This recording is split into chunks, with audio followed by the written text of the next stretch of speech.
शुरू करूं जी। हाँ जी मैम। दिए संसार, दिए संसार, दिए समृद्ध।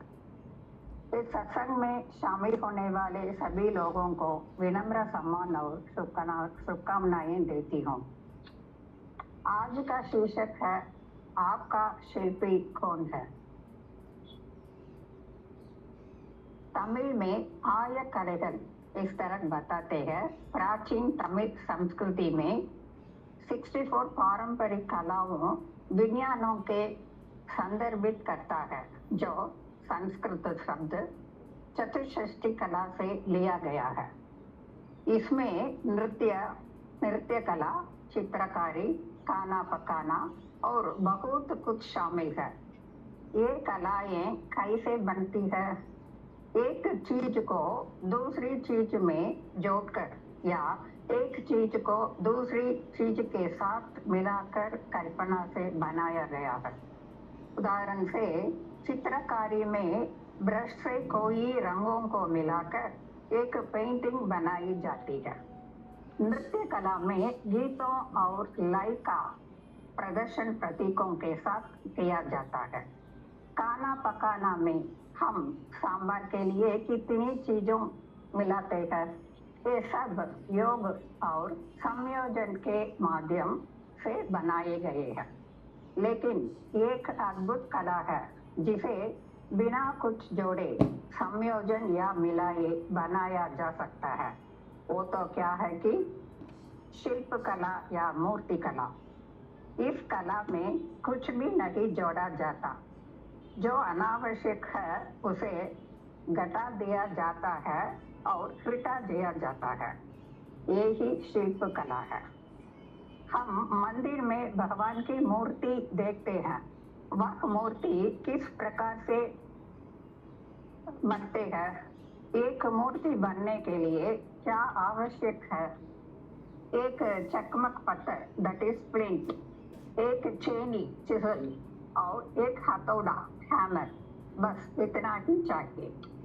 देव की मूर्ति उस अंधेरी ऊबड़ खाबड़ चट्टान के भीतर छिपी हुई है। देखिए, एक आदमी सोचता है कि उसे मूर्तियां बनानी चाहिए।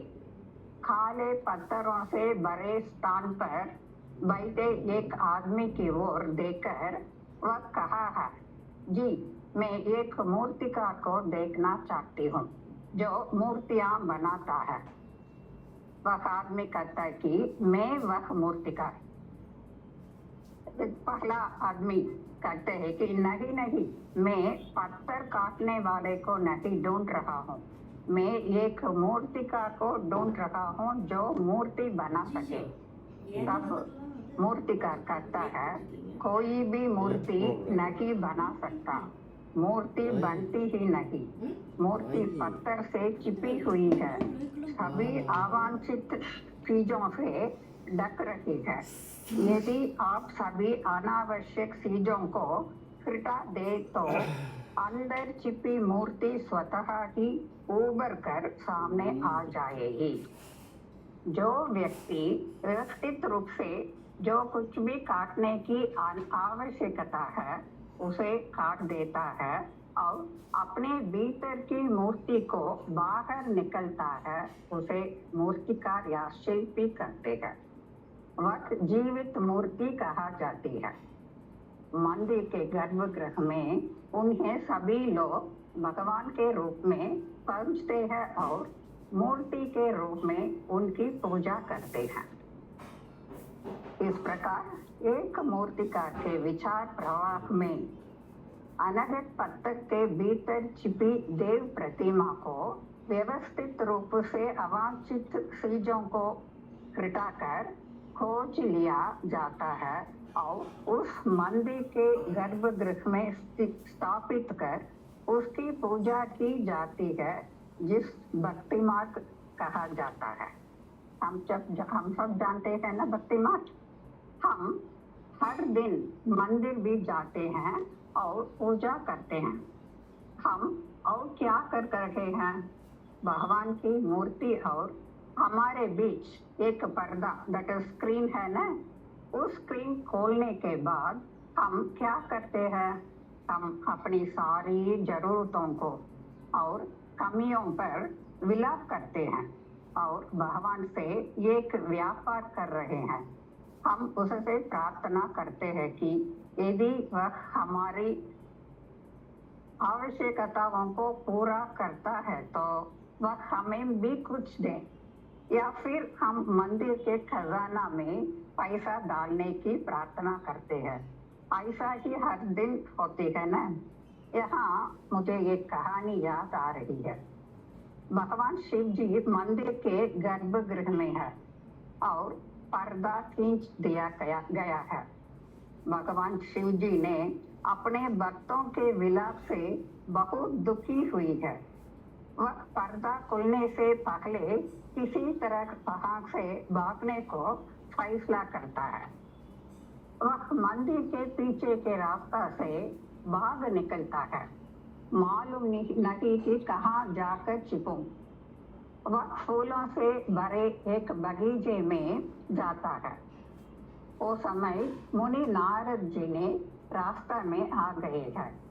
मुनि नारद को देखकर शिव जी ने और भी तेजी से भागते हैं, यह सोचकर कि वह किस प्रकार की कलह करेगा। लेकिन नारद जी ने शिव की ओर देखता है और पूछता है कि भगवान, आप कहाँ भाग रहे हैं? किसी तरह नारद भगवान शिव के पास रुके और उनसे पूछा, प्रभु, आप इतनी तेजी से क्यों भाग रहे हैं? भगवान कहते हैं कि मंदिर में भक्तों की परेशानी सहन नहीं कर सकते हैं।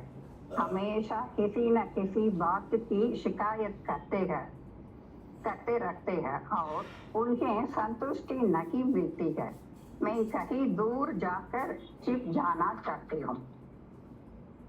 नारद जी कहते हैं, प्रभु, क्या इसके लिए आप एक दौड़ लगा रहे हैं? वह स्थान बहुत आसान है। आप उस स्थान तक आसानी से पहुंच सकते हैं। मैं उस स्थान को आपको दिखाऊं। शिव जी ने कहा कि ऐसी कौन सी जगह है जिसके बारे में मैं नहीं जानता है? मुझे जल्दी से बताओ नारद जी, मैं वहां जाकर रहूंगा। नारद जी ने कहा, मनुष्य के मन के अलावा और क्या है? मानव के मन ही वह स्थान। वे उस स्थान पर कभी वापस नहीं लौटेंगे। वे अंदर की ओर मुड़कर उस स्थान को नहीं देखेंगे। वे हमेशा अपने मन को लेकर बाहर घूमते रहते हैं। आप वहां जा सकते हैं और प्रवास कर सकते हैं। इस तरह नारद जी मनुष्य के मन के बारे में बताते हैं। तमिल में एक सॉन्ग है, இருக்கும் இடத்தை விட்டு இல்லாத இடம் தேடி எங்கெங்கோ அலைகின்றாய் ஞான தங்கமே। इस तरह एक सॉन्ग है। अपने मन में रखने वाली ईश्वर को पहुंचाने के बिना किसी ओर हम जाकर ढूंढते हैं भगवान के लिए। आइए हम मंदिर की ओर चलें। मंदिर के गर्भगृह में हम जिस मूर्ति की पूजा करते हैं वह किसका प्रतीक करते हैं? इधर हम सोच रखना है। अवांछित को हटा दें तो मूर्ति भगवान बन जाती है।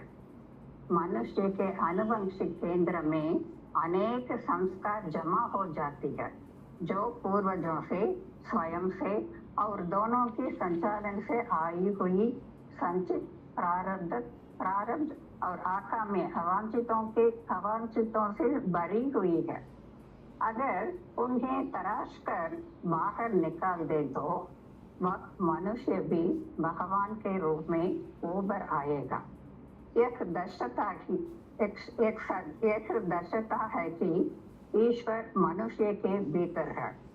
मंदिर की मूर्ति इसी बात का प्रतीक है।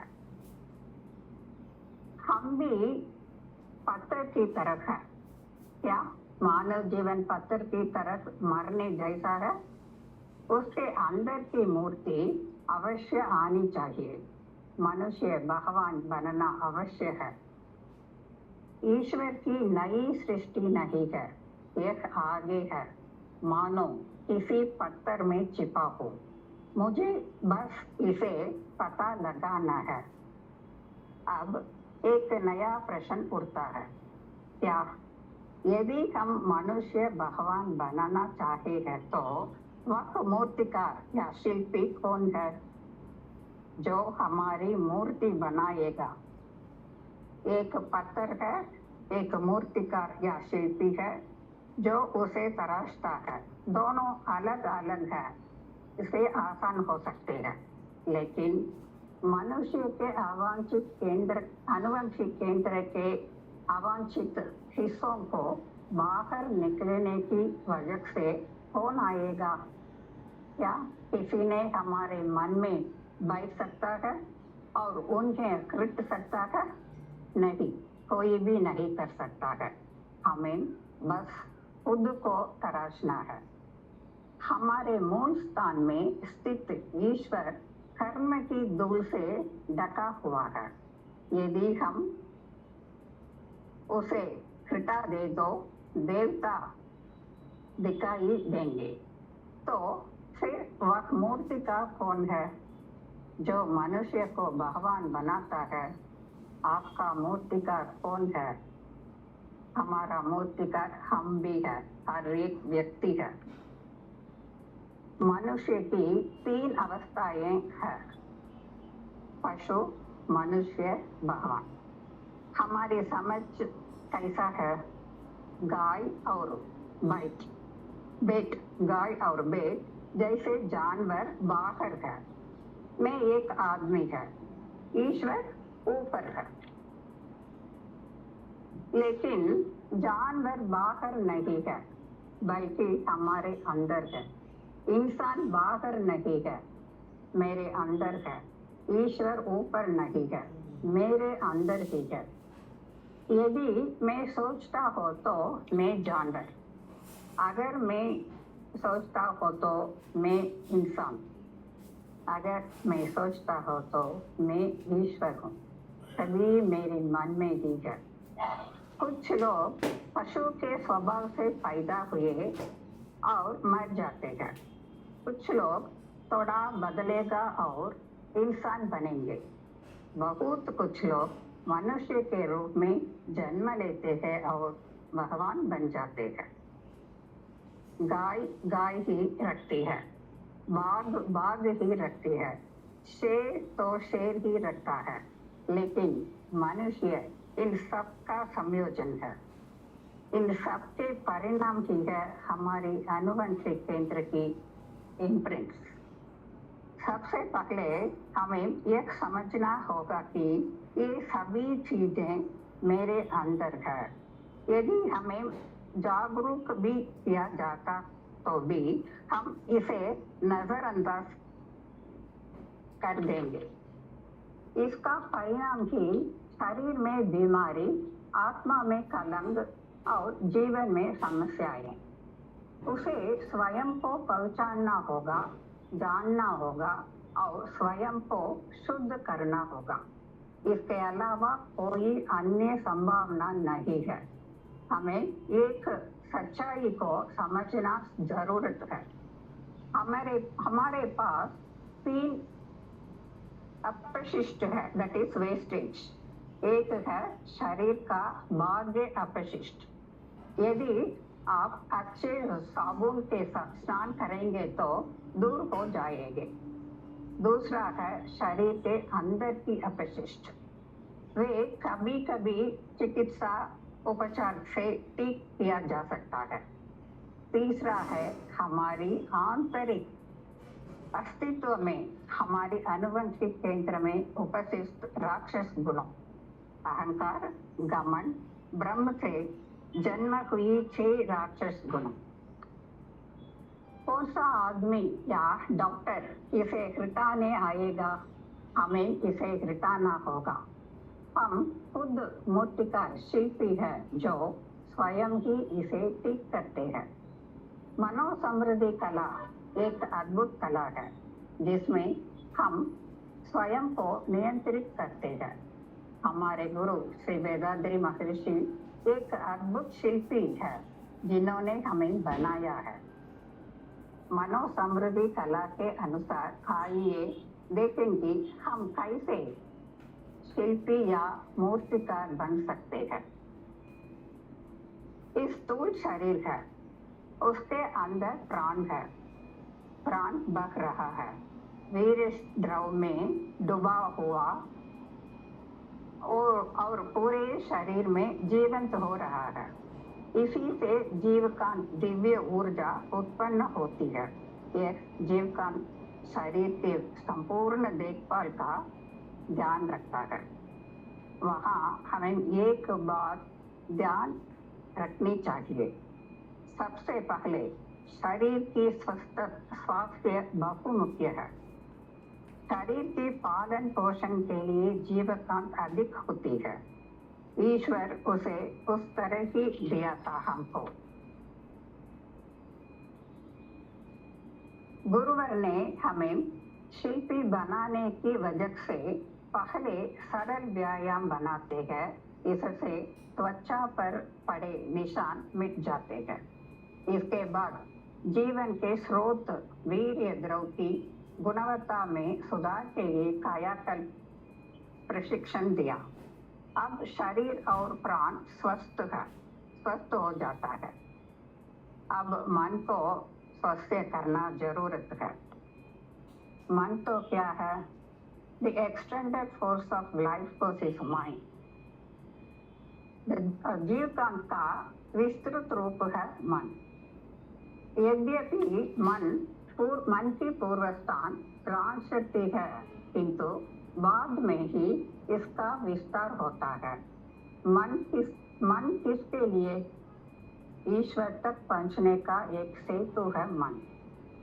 स्वस्थ विचार स्वस्थ शरीर से ही आते हैं। ऐसा विशेष मन अपनी शक्ति को न जानकर सदैव इंद्रियों के माध्यम से बाहर घूमते रहते हैं।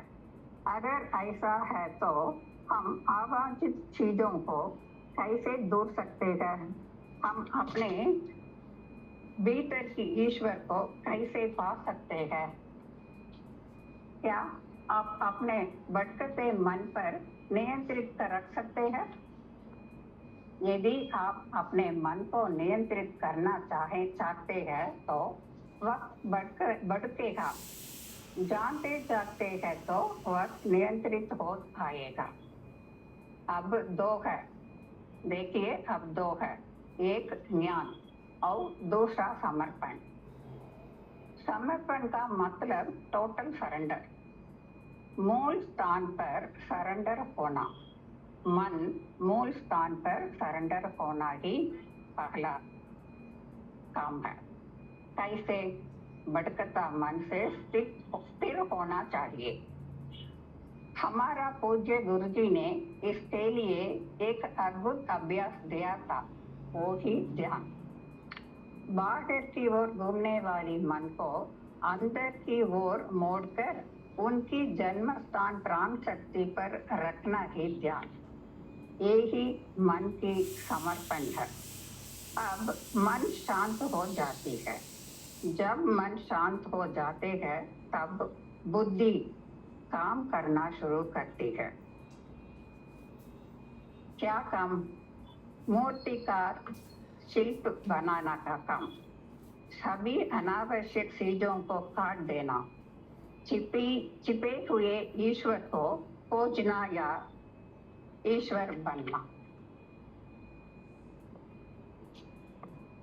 अहंकार से उत्पन्न वाली राक्षस गुणों, पापों और माया से आई हुई अज्ञान, अलक्ष्य और भावनात्मक गुणों की एक लेकर जांच करनी चाहिए। इसके लिए अंतिम चरण के रूप में मनुष्य महान बनने के लिए एक महत्व अभ्यास विश्लेषण इंट्रोस्पेक्शन दिया था हमारा गुरु।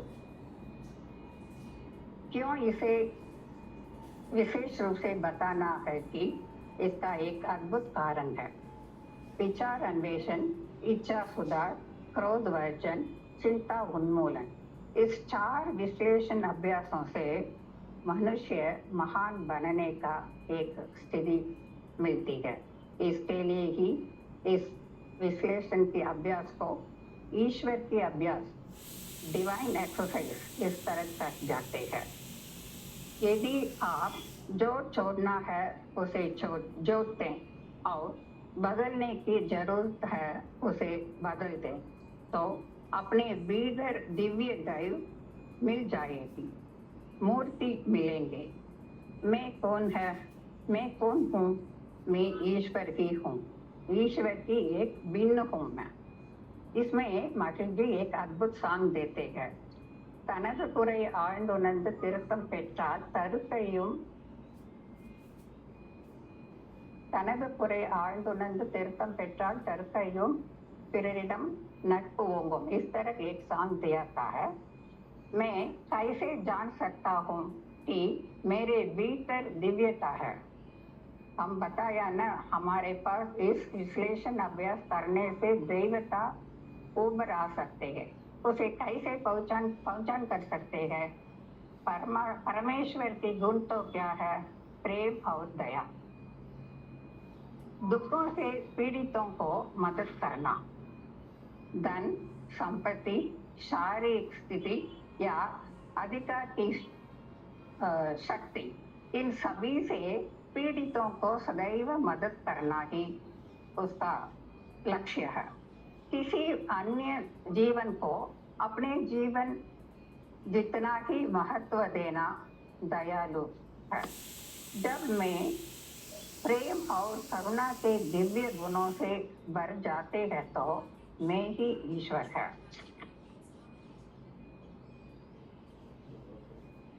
सच्चा वैष्णव तो क्यों कौन है? वैष्णव के गुरु श्री रामानुजन ने कहा,